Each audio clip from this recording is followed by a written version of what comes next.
listening to Cricket World Radio. And this is Cricket World Around the World.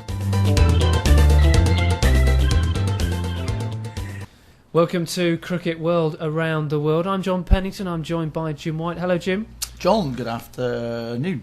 Missed out on, of course, doing a show last week, so welcome back, everybody. We're here again. We're going to look ahead to some international cricket coming up and look back on some international cricket just been played. We've got interviews with England players, past and present, and later on in the show we're going to hear from Sourav Ganguly as well, one of the most successful captains in Indian cricket, surpassed recently, of course, by Mahendra Singh Dhoni. But first, let's just look back on England-Sri Lanka, because that one-day international series finished not too long ago. Jim, the decider was set up at Old Trafford. England really brought their A game and were too strong for Sri Lanka, although it was close in the end. It was. I think we've sort of looked at the series and always suspected that Sri Lanka would always be stronger in the ODIs than they were in the Test matches.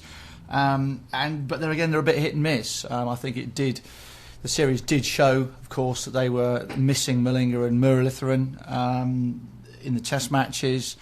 And Malinga is such a great performer that he's always going to be difficult to play. How much he affects a game depends on, I think, partly the mindset of the England players. And they got themselves into a really good place. It was a really, conclusive end of series win, if you like, in front of a really good crowd at Old Trafford, and it really just made the series, I think, finish on a high, which is particularly something that England would have liked. I think if they'd either lost a series or it had just petered out, it wouldn't really have been the warm-up they wanted for India being on tour here. That's right, and of course England performed particularly well to come from 2-1 down. They had to win those final two matches to win this series, and they did, so good signs moving forward, as you say. Yeah, absolutely right, and of course from a spectator's point of view, it builds up the excitement. It's 2-2, goes to the last game. Absolutely right, and the other thing as well is it creates sort of a swell of momentum, if you like, and a lot of positive feelings, not only with the players, but I think with the supporters, and it means everyone's in a good frame of mind. And in a happy place, if you like, going into the India series, and it also means that the players have a chance to get away from it a bit, and also when they are relaxing, allows them to again, think positively about what's going to be coming up. And of course, two people we did catch up with during the week, Ashley Giles and Ian Bell, on a acute leukemia golf day, not far, in fact, from Edgbaston, where of course one of the tests will be later this year. So let's see what Ashley said first of all. How's it all going over at the Welcome Golf Club today? Yeah, very nice, yeah. So far so good, it's not raining. Good news. Always a good start. We were just talking in the office here, and Alastair reminded me to ask you if you remember being Cricket World used to sponsor your bat, I believe, in one of the Test series. Right, yeah. You do remember that? Yeah, I did, yeah. A little while ago now? Yeah, it's a little while ago, yeah. A while since I played. Fantastic. Well, listen, we just wanted to just hear a little bit more about the day you've got with Cure Leukemia Golf Day today. Tell us a little bit more about the day. Yeah, I mean, Cure Leukemia is a charity I've supported since my benefit year back in 2006. It's a local charity, Birmingham-based, but it's actually, now a world-class centre in terms of research into curing leukemia. So, a good thing for us is that you can almost see where every penny spent, because you can go and visit the research centre, see the nurses, see the treatment, visit the patients. So we're very proud to have it in Birmingham. We know the doctors well, and it's more like a family than a sort of charity association. Of course, it's obviously sad leukemia. It affects people from all walks of life. I know you've got not only have you got cricketers, but you've got footballers there today. So it'd be interesting to see how they all cope with the golf conditions. Yeah. Whatever we do as jobs, I think all mixed and varied amounts of golfing ability. I think so. I'm not sure how good I'll be. I've not played since November, but we'll see how we go. Well, great to have support from obviously the Warwickshire guys. You mentioned a local-based charity there, so it's really important to the local community to be involved and to get people to come and support it. Yeah, particularly in these times, always great effort by everyone who supports these sort of charities, because it's people have got to put their hands in their pockets, and they're doing that here today for a good cause. So we always appreciate it, and we hope they all have a fun day. So the weather's good. It should stay dry. We should have a laugh, and we should raise loads of money for Cure Leukemia on the way. So that's it's good for everyone. Should work very well. Of course, we can't also lose sight of obviously big developments or links with Warwickshire as well, and of course up the road there at Edgbaston, we've got this impending Test match against India. You must be thoroughly delighted to have such an important match at effectively a new ground. Yeah, I mean the stadium is looking absolutely superb. Having India come there and play England is great for us and for Birmingham. We just moved into the new stadium over the weekend, and I haven't personally seen a better cricketing department, certainly, and not many better stadia, if any, in the world.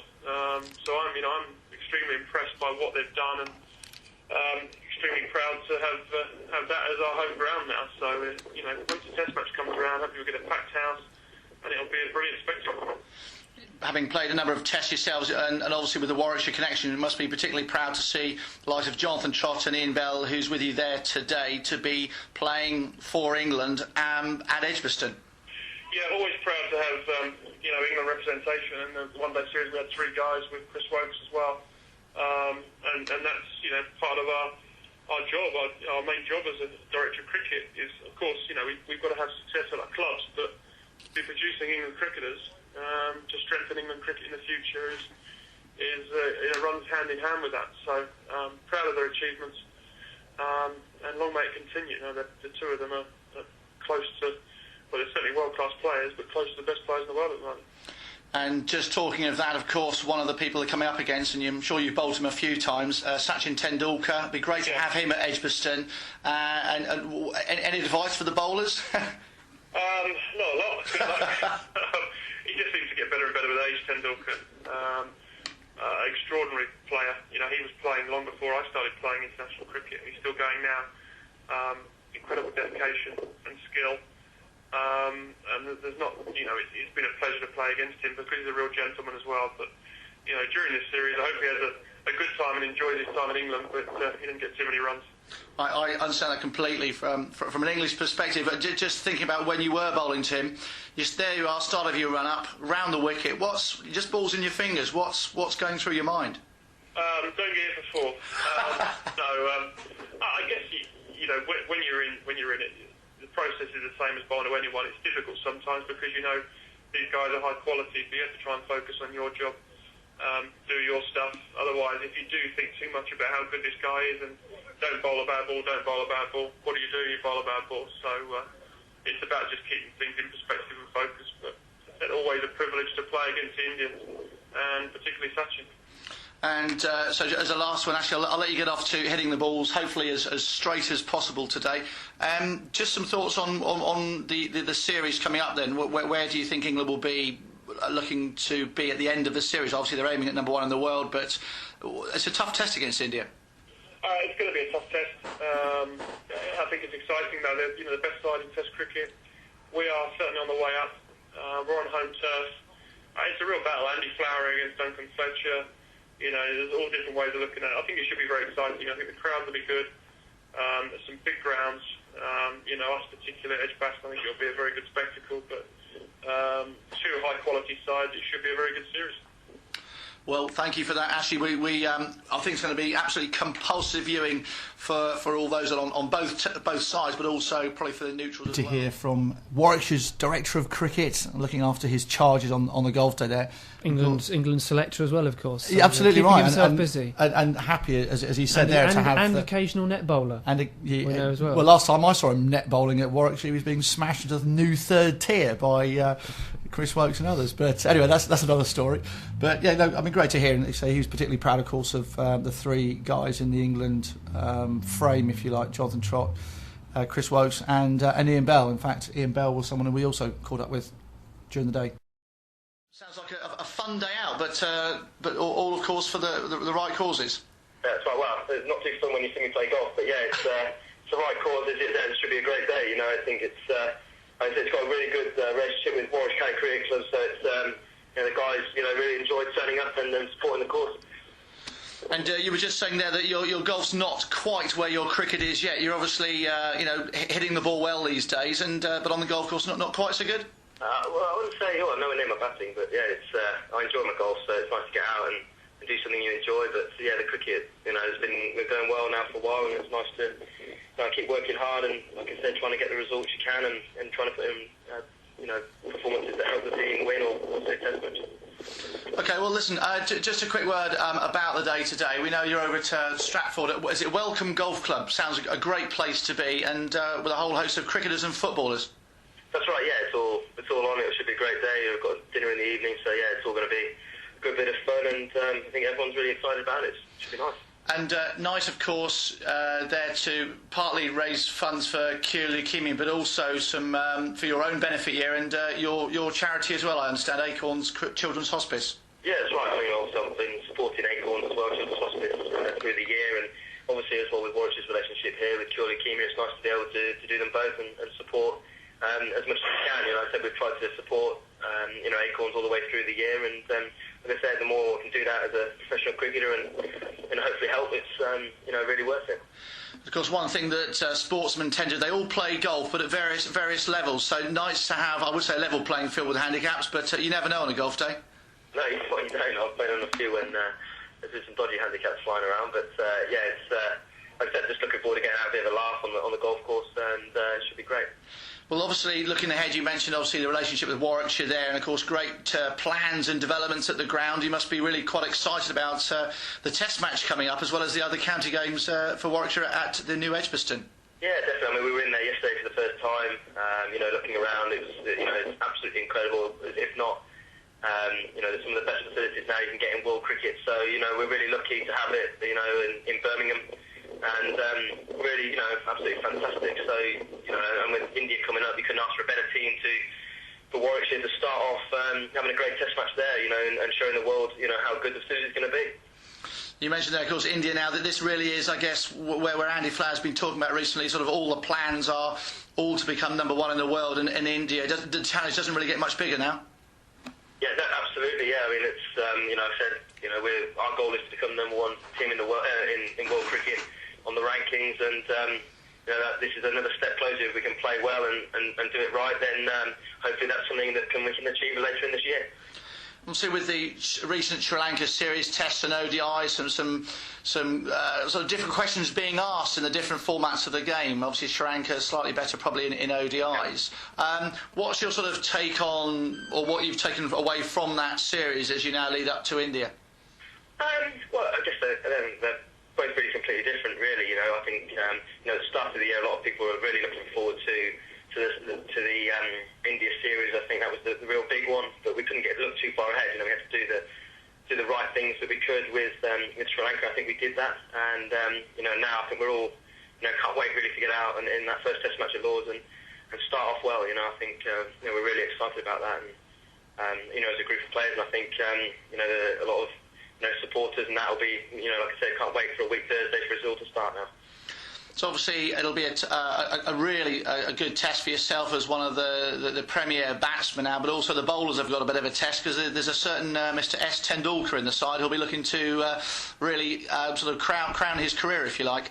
100%. I think I'm really looking forward to this now. I think we've got arguably the best bowling unit in the world at the minute, and it's a great test for those guys to achieve that again against some of the best players we've seen for 10 or 15 years. So it's I'm really excited, to be honest with you. I'm just really looking forward to getting on the field and doing that. Like I said, to watch likes of the way Jimmy and Swanee are bowling at someone like Tendulkar. I think that'll be I know the Ashes is always what you want to play in and win, but for me at the minute, India are the number one team in the world, and this is really exciting for us now. Certainly the last 2 years has been so good in Test cricket for England, but this would be, I think, really, really big series for us, and something where you can get some really good rewards at the end of the series if we can win. We've seen different formats of the game over the last few years. I think it would be fair to say that Sachin and maybe a comparable, or yourself comparable with him, in that you don't really change the way you play. It's very classic, full face of the bat, and just scoring loads and loads of runs. Do you watch Sachin sort of when you're playing against him? Anything you can sort of pick up and learn from his amazing career? Oh, without a shadow. I mean, he's someone that you admire. You can only watch him and admire him, really, the way he goes about his cricket. He really is the best player that's probably arguably ever played the game. So, yeah, I mean, I've tried to watch him very closely when I played against him, but also, as a young cricketer, at Warwickshire, we always used to, look at videos of the way he played, his technique, even, when I was like 10, 11, 12 years old. So, it's, he's one of the greats and someone that, I'm really looking forward to, again, playing against. And if it is his last Test series, then it'll be one that'll be very memorable for everyone.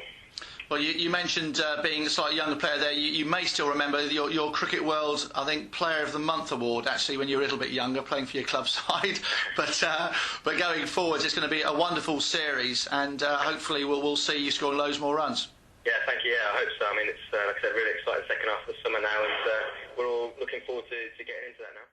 Ian Bell in great form now. I did ask him, and I sort of compared him a bit to Tendulkar, only in that the way they play is very well. It's a bold call. It's a lot of runs to catch up, put it like that. Just a few. Set your standards high. But I think what I mean is he's such a classic player, Ian Bell. He has been for a number of years that he doesn't really mess about with his improvisation. And Tendulkar is playing, well, crikey, who knows how long he'll go on for.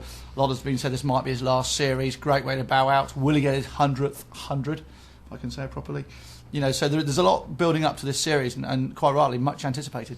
And just before we move on to India-England, the West Indies-India series finished this week with India eventually playing out a draw. A lot of credit has to go to Shivnarine Chanderpaul, unbeaten on 116, battered all through the fourth day or final day in his innings without scoring a boundary.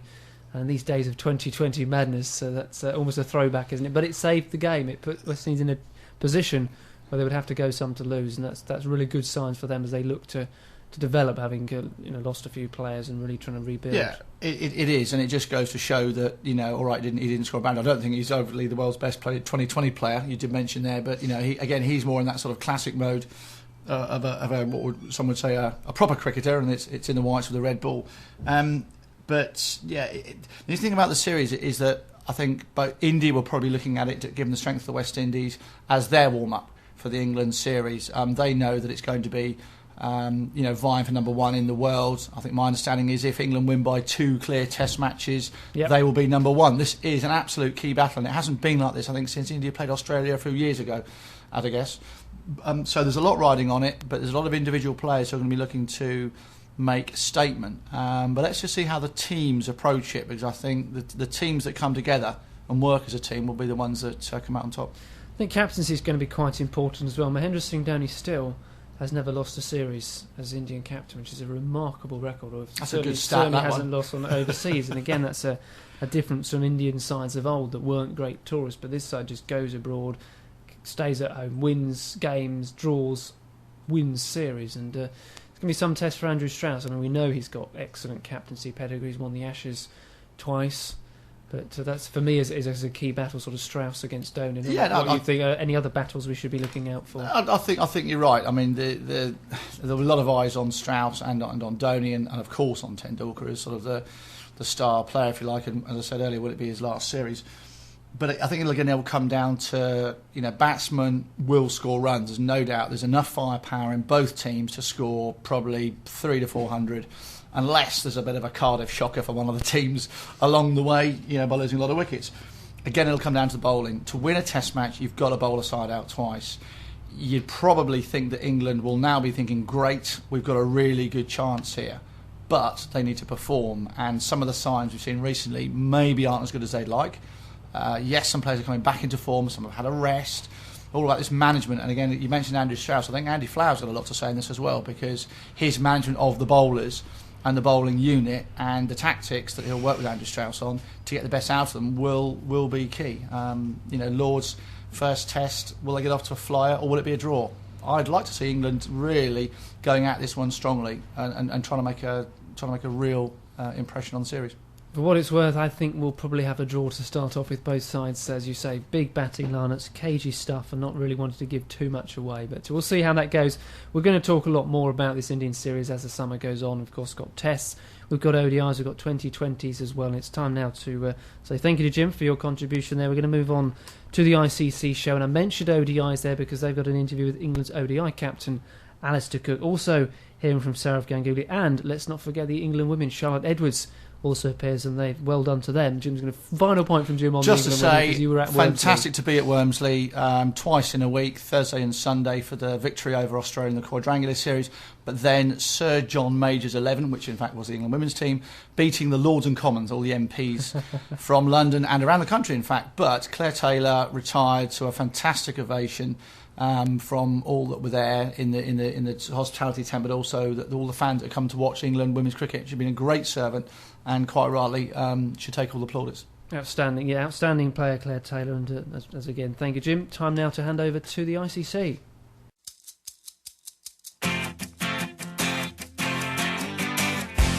Hi there, and welcome once again to ICC Cricket World. I'm Gautam Bhimani. In a packed show today, we talk to England's brand new one-day captain, Alistair Cook. We also have an exclusive chat with former Indian captain Sourav Ganguly as he relives his experiences of the ICC annual conference. And to round up the show, we talk to Charlotte Edwards of England and Amy Watkins of the White Ferns to sum up the quadrangular series that has just finished in England. But we begin the show with the roundup of the news. Here's Jatin Sabru. There still are a few days left for the much-anticipated series between India and England to begin, but the mind games have already started. India's walled Rahul Dravid has already singled out the main threats for India in England colours. Showering praise on Graeme Swan's meteoric rise since his Test debut in 2008, Dravid said that the Offie will be a strong force to reckon with.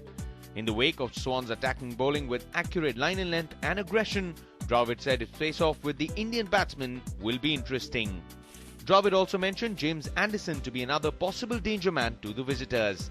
He however added that if the Indian bowling attack stays injury-free, they're more than capable of putting the English batters out of their comfort zone. With everyone counting down days to the battle royale between India and England, the legendary Little Master is in no mood for any pressure.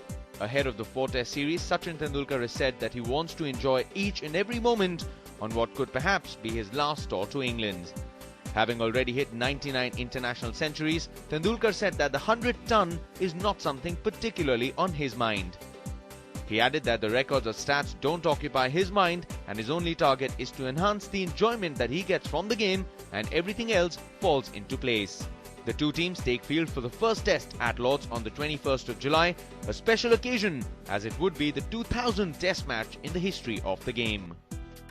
And the longest format of the game is not just for the experienced purists to swear by, but there exist some youngsters who prefer the format more to the cash-rich 2020 leagues.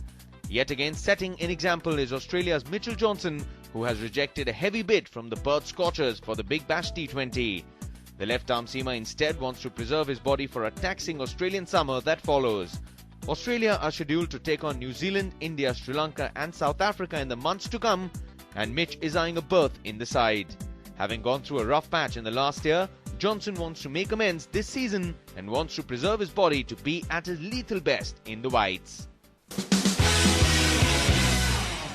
First up, as far as our chats go, is England's new one-day captain Alistair Cook, who's also been in sizzling form with the bat in all forms of the game.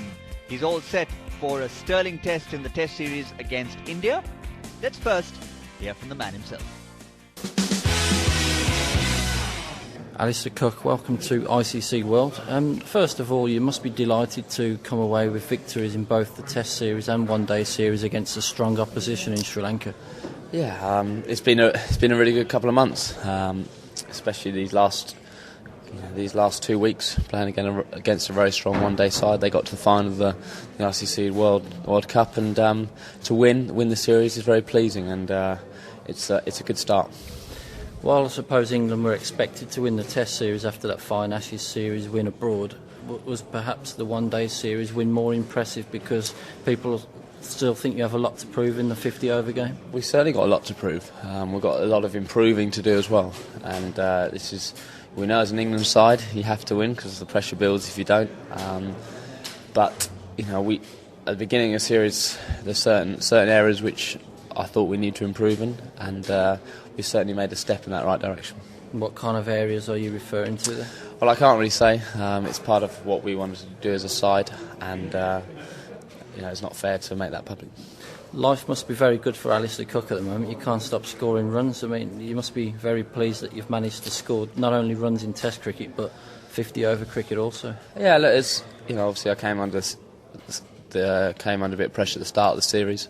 People questioned my place, and I always knew I could play one-day cricket. I've worked really hard with Essex those last 2 years when Straussy has been playing, and now I've been given my opportunity. It's pleasing to prove them wrong at the first series. I mean, if it hadn't happened this series, I still would have backed myself to do it. The key now is to go away, have a couple of days off, and then start preparing for the India series, because I want to continue scoring runs and helping England produce some good results. And what is the real Alistair Cook like as a batsman? I mean, in Test cricket, we're used to you being a bit more steady. Here, that 95 not out, 75 balls at Trent Bridge, you really kind of raised the tempo. I mean, are you comfortable in a certain way? As I said at the beginning of the series, the game dictates how you got to play. In Test match cricket, you can sit in and be more patient and play low-risk cricket, and hopefully you have the skills to do that. In one-day cricket, you can't do that at top of the order. You've got to take more risks and put the pressure on the bowler. It's the other way around, and I'm pleased the way I've started. And are you confident you can readjust back to Test mode after playing a speedier kind of batsmanship in the one days? Yeah, I do.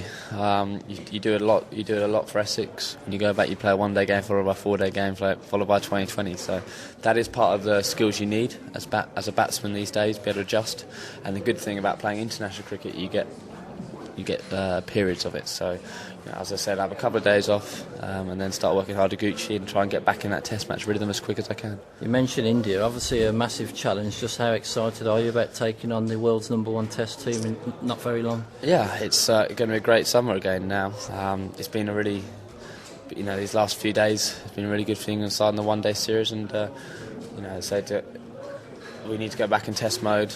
We said we want to be world #1, and there's nothing bigger challenge than having the current #1 side in the world come to your backyard. So it's going to be an exciting series, and hopefully a lot of people will enjoy it. Is India the sort of ultimate measuring stick, just to tell where England exactly are in the Test game at the moment? Look, we get measured every time, don't you? Australia was a big yardstick, and now, as I said, we've got a big series against India. And said phase 1 of the summer's gone well, and hopefully we can back it up again. And finally, just how confident are you that this England team can beat India? Obviously, full of great names: Sehwag, Harbhajan, Dravid. We can go on, Sachin. Yeah, I'm very confident. They're two good sides, and it's whoever plays best, really. Let's be honest with you. And the names on, as I said, they've got their world-class players, and they'll go down in greats in the history of the game. But it's what happens in these 4 Test matches. And I'm very confident if we play well, we'll be a very hard side to beat. Man in form, Alistair Cook. One man who won't be donning the flannels but will definitely be there in England is former India captain Sourav Ganguly, now a commentator and also a television host. Jatin Sapru caught up with him to talk about various things, including his experiences of the ICC annual conference.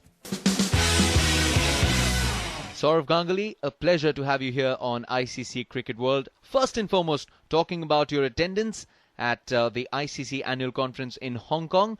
I believe you met some affiliate and associate representatives from footballing powerhouses in South America. Being a big football fan yourself, how was that experience? Yes, I saw quite a few of them. I met 2 people, one from Argentina and one from Brazil last evening. And throughout my life, they were the football powerhouses of the world. And you think about Diego Maradona, you think about Pele and Ronaldo and Ronaldinho, all these players coming up from Brazil, Maradona, Messi, and suddenly you see the cricket team from Argentina and Brazil. So it was good fun, and they were very, very keen. I just got to know that Hong Kong played this cricket 165 years ago. I couldn't even believe that. So you just get to know a whole lot of things, meeting different people from different parts of the world. Sourav, you've attended a lot of team meetings. A different kind of a meeting this in Hong Kong? The administrative side of cricket? Was it fascinating? Just the way ICC worked, just the way the decisions are taken in the ICC. Got to meet the people who run the cricket in the world, and it was good fun. All the while you've been as a player, a captain, interacting with them on just certain issues. But when you just have a look on how they run the game, what all inputs they need, what it needs for the game to get better, it's really fascinating. Right. Sourav, but the Southeast Asian teams have really shown marked improvement in the standard of cricket. Now, with signs coming from the West of interest in the game and improving the standard in Europe and also America, do you think it's a good sign for the ICC, for the game, for its globalization? Of course, Hong Kong's a part of China now, so definitely if the Chinese can get to play cricket and if the ICC can get some of the Americans to play cricket, I'm sure the market's going to be huge for the ICC and the cricket world. One last question, Sourav. One close to your heart, I'm sure. Talking of India's tour to England, you had a fairy tale dream debut in 1996. You led the team in 2002, and also India won the Test series in 2007. What do we expect this time around? It's going to be a good series. We beat England last time in England. I was a part of the team and played an important role in that, and hopefully we can do it again. It's going to be competitive. The English team has improved since then, but they'll also have it at the back of their mind that in 2002, when I went as captain, they somehow managed to save the series and then level at 1-1. We beat them in 2007, and it's going to be a tough Indian team coming through. Sourav, thank you so much for joining us here. It's indeed been a pleasure. We now move from the men to the women. India, England, Australia and New Zealand have just finished a quadrangular series held in England. Let's first hear from England's Charlotte Edwards. Jatin Sapru was the busy man once again. Charlotte, thank you so much for joining us here on ICC Cricket World. From all of us here, first and foremost, congratulations on winning the quadrangular series. If you could share your personal opinion so as to how the series panned out for the English side. Obviously it's been a great series for all the teams, I think, and obviously really delighted that obviously we won and won in both formats of the game, which is really pleasing for us as a team, and most importantly we sort of retained a number one spot in the world as well, which was vitally important for us as a team. Any particular players you'd like to mention who stood out? I think everyone contributed at some point throughout the few weeks that we've been playing, but I think Lydia Greenway was exceptional with the bat. Catherine Brunt led our attack brilliantly, and Holly Colvin really bowled well and deserved her Player of the Series award in the 2020. So there's been a lot of contributions throughout, but I guess they're the kind of real standouts for me. Charlotte, no hidden secret, the rivalry that England shares with Australia, and especially over the last 2 years, the men's team has defeated them twice in the Ashes, so it's just perhaps gone a notch better. Does it feel special for you all to also beat Australia?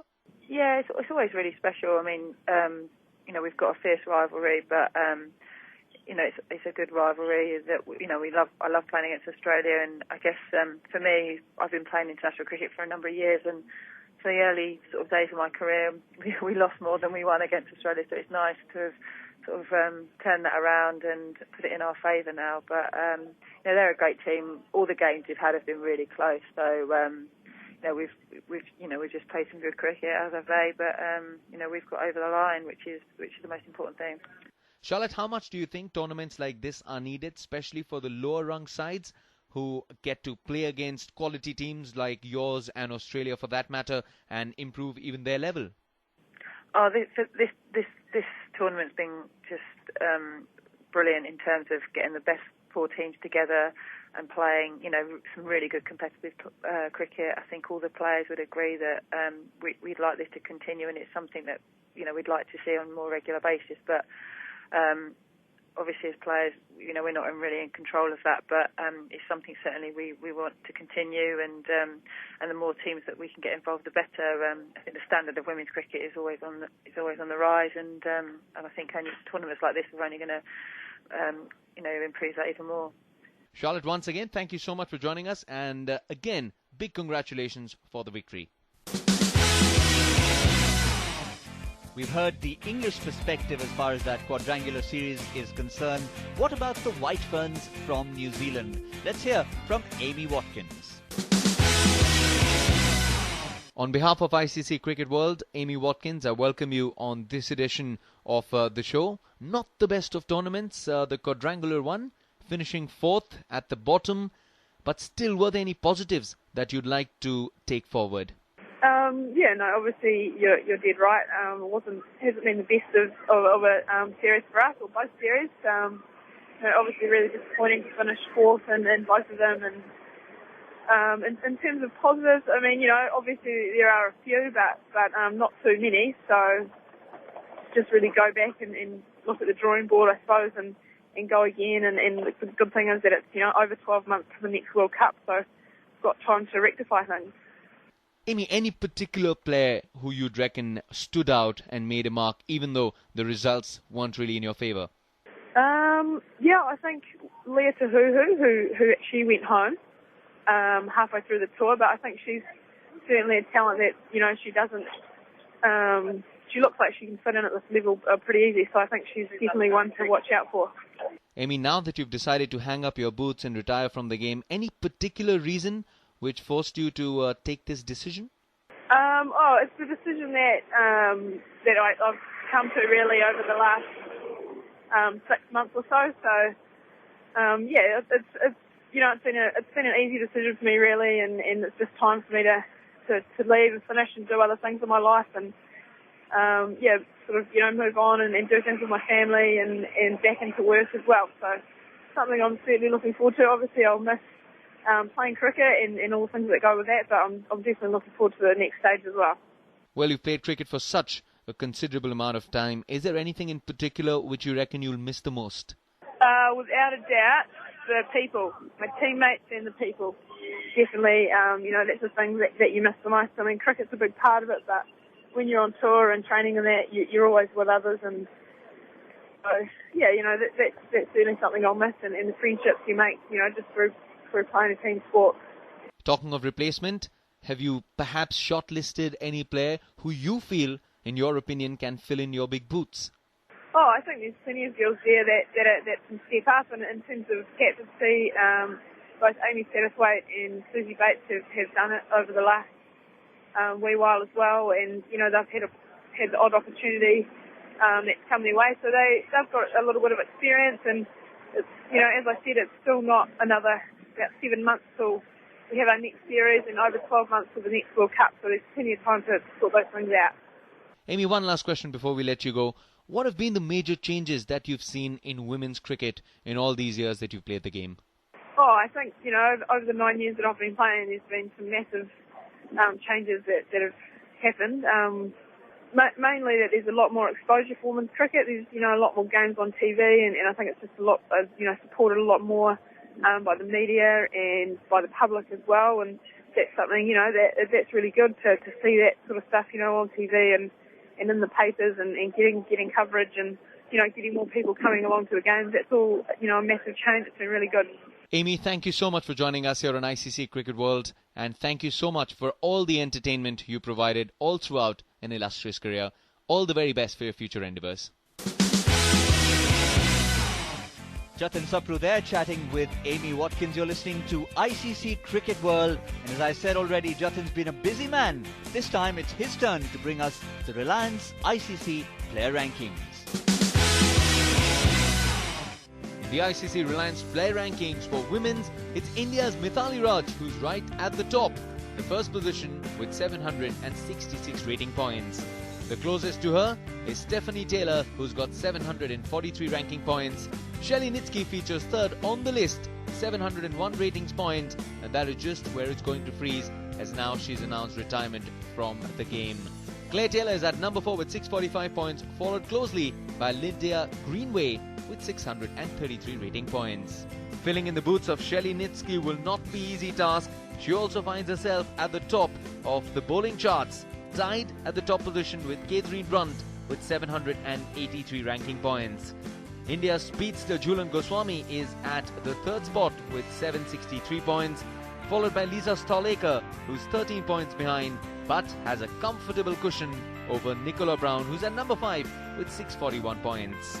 And reaffirming her faith in the fact that you quit when people ask why and not when, Shelly Nitsky also right at the top of the all-rounders list with 549 rankings points, way ahead of Stephanie Taylor, who's got 447 points at the number 2 spot. Australia's Lisa Sthalekar is at number 3 with 412 points, followed by Nicola Brown and Amy Watkins on the 4th and the 5th position respectively. Quite a lot of cricket to look forward to this summer. but not much time left here on ICC Cricket World. Just enough to remind you of our website, icc-cricket.yahoo.net. If you're a regular Facebooker, you can also find us on facebook.com/cricketICC, and also follow us on Twitter @cricketICC is where you can find us. That's all the time we have here on ICC Cricket World. We hope you've enjoyed all our chats that we keep bringing to you week after week. Until we see you next time, I'm Gautam Bhimani saying goodbye.